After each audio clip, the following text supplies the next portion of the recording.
ఏదో ఒక చోటని పడగొట్టేద్దానే ఉంటుంది సార్. చూపులో పడిపోతావు, మాటలో పడిపోతావు, ప్రవర్తనలో పడిపోతావు, అడుగులో జారిపోతావు. అది నీకు అర్థం కాకుండానే పడిపోతావు.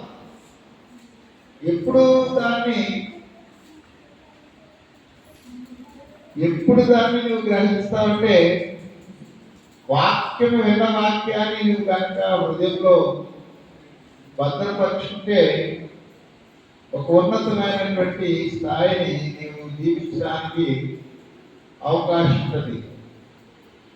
మరి నేను నా ప్రారంభ సేవలో రామరాజు నుంచి రాజులు 10 కిలోమీటర్లు,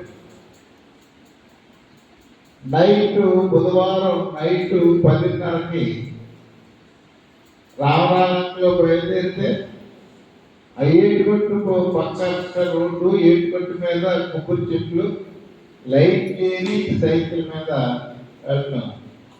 వాళ్ళు అనేవారు, అయ్యగారు చేయగలిగిన ఎందుకండి, ఇంట్లో ఇప్పుడు పోయి పొద్దున్న వెళ్ళచ్చు కదా. ఇప్పుడు ఆయన అది అప్పుడు మంచిది కాదని చెప్పి దేవుని కృపలో సైకిల్ వేసుకుని వచ్చినప్పుడు మనకే వాక్యం కావాలన్నా గాఢాంధకారములో నేను సంచరించిన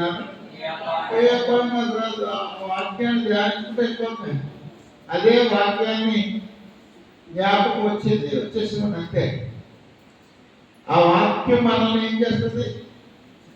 బ్రతికిస్తుంది, కాపాడుతుంది, భద్రపరుస్తుంది, ఒక ఉన్నతమైన స్థాయి మనకి కలిగేస్తుంది.